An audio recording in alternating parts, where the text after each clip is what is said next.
What's up, Chiefs fans? Welcome to my 2024 NFL mock draft for the Kansas City Chiefs. Ladies and gentlemen, you guys already see the picks on the screen, but if you stay to the end, I'm actually going to elaborately go down the line and explain why I chose what I chose.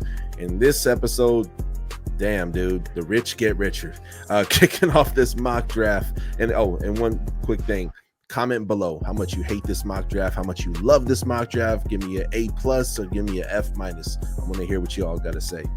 But starting off, Jared Verse, man, one of the most dynamic edge rushers in this year's NFL draft, man. All that in a bag of chips, dude. Dude is absolutely solid. This guy's jumping over the line. He is making athletic tackles. The last 2 years, I've watched Jared Verse very, very close.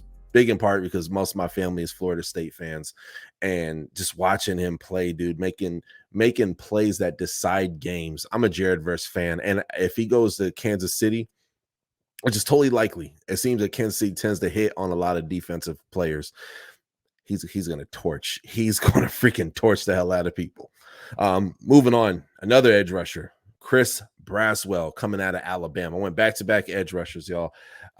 Look, Kansas City, man, they sure up that they have an opportunity to get two receivers within the first 130 picks, and it's very deep when it comes to in the trenches, both offensive and defensive lines, and very deep when it comes to wide receivers, literally all the way down to round 7. Don't be surprised if there's some UDFAs that may shock you, like, oh, how did they not get drafted? This is how deep the talent pool is. But anyway, let's get back into it. Jared Verse, Chris Braswell. Chris Braswell, man, I want to talk about his stats for a minute, y'all. Peep this. 8 sacks, okay? 3 forced fumbles. My goodness. Even had an interception and a touchdown and a pass deflection. Dude is great. Dude is reeking of greatness. He's 6'3", 255 pounds. And he had a pretty good year last year with Chris Braswell. He had 3 sacks, a few solo tackles. He was just kind of a rotational player. But this year, he was really the full-time starter. Had 42 total tackles and 16 solo ones. I love to see it. I absolutely love to see it. And then you look at some of the games where he went absolutely off, like against Auburn, freaking tortured them, University of Kentucky, and they have a pretty good old lineup. So you see how he plays against other elite college programs. Chris Braswell is that guy, so think very highly of him. Now, we'll stop for a sec. Y'all be sure to hit that subscribe button. I'm just going to remind y'all real quickly, I cover the whole NFL. And I have NFL draft prospects. So stay tuned. If you guys want to see the actual players themselves, exclusive interviews, that is here on this channel. So stay tuned. I'm wrapping up this mock draft season. I got like 5 more episodes and I've done all 32 teams. But I want to talk next about Jacob Cowan, wide receiver, Arizona. Now, I'll be honest with you, until the bowl game where they absolutely beat the brakes and snapped their backs in half on the Oklahoma Sooners, Arizona Wildcats balled out. And a big part of that was not only their really good quarterback they have over there, but they have a receiver by the name of Jacob Cowan. All right, he's number 2 over there. He's 5'11", 175 pounds. Some say that's a little light, but man, he gets lots and lots of separation. 13 touchdowns, 848 yards, and 90 receptions. So he's a guy who gets fed the ball a lot. As a matter of fact, if we talk about 2022 season, he had 1,034 yards. 2021, he had 1,354 yards. Guys, 14, 28. He's had over 30 touchdowns in his 5-year career as a receiver. And most of those have came within the last 3 years. Jacob is a great wide receiver. He is proven. Sometimes I feel like the NFL draft is very much, we almost take it as dream selling season. Oh, this guy's automatically going to do this. And we treat it like it's Madden. I don't know how many gamers are out there, right? You pick up a person on Madden and like, oh, it just works out. Guys, Jacob Cowan is going to just work out. I'm telling you. I ain't Miss Cleo man, but this guy is a bad man. He is really freaking good. So that's why I got Jacob Cowan. And it was a topic of discussion this year for the Chiefs. Like, man, the receivers stink, man.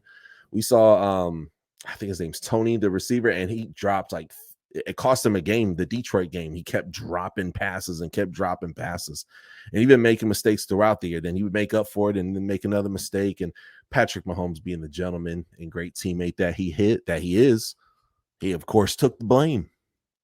But here's the thing, man. The receiver core got to get better. Now, the speedster, and the name skipping by me right now, but the speedster that they got from SMU, I think he's gonna be all right. Travis Kelce, in my opinion, I think he has another solid 1 to 2 more years of elite gameplay. He's playing at a high level too. With this whole celebrity thing, can he still stay focused? I think he will. I think he'll be fine. But we saw him get banged up and miss a few games this year, right? So how long can that last? So I went with another receiver right after Jacob Cowens. So I went back-to-back edge rushers, back-to-back receivers, and none other than the legendary son of Jerry Rice, Brendan Rice. Okay, now statistically, it doesn't blow you out of the water, but you watch the tape. And again, statistics do not always tell the full story. You watch the tape, and it blows you away. I love Brendan Rice. I think Brendan Rice is fantastic. I think Brendan Rice is he gets separation. And what's crazy is I truly feel in my heart of hearts we have not seen the best of Brendan Rice. I truly feel that way. We have not seen the best of this young man. And he's played some pretty darn good football. And USC, obviously, their defense was trash. So they lost a lot of games, but he kept them in games. He kept them in games. He made plays. Him and Caleb Williams, that connection was solid. Those guys and Taj Washington and all them, But moving on, there's an offensive tackle by the name of Josiah Ezram. He is going to be in the East-West Shrine Bowl game from Eastern Kentucky. Absolute mauler. Very flexible at his hips, great pass blocker, run blocker. This is a guy who could take and potentially start day one or maybe sometime throughout the season, and potentially 1 year of development at the most. He'll be a starter for the Kansas City Chiefs. And then next pick I have here is Clark Barrington, offensive guard from Baylor. This dude's big, man. I want to say he's like a 315, 320 pounds, 6'4", 6'4", 6'5" guard. And Clark is a beast. He's a mauler. And I like him more as a probably pass blocker, but he's a pretty good run blocker as well, too. And I don't know, past couple years, I've liked some of the prospects that have came from the offensive line from Baylor, man. And I think Clark is going to do dope. If he has a good pro day, I could see him going higher than 220, by the way.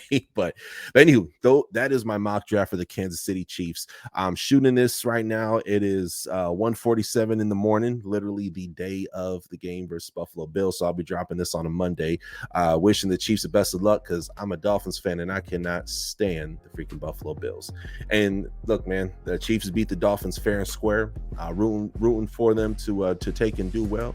But with this mock draft right here, you get 2 elite edge rushers, 2 potentially elite wide receivers.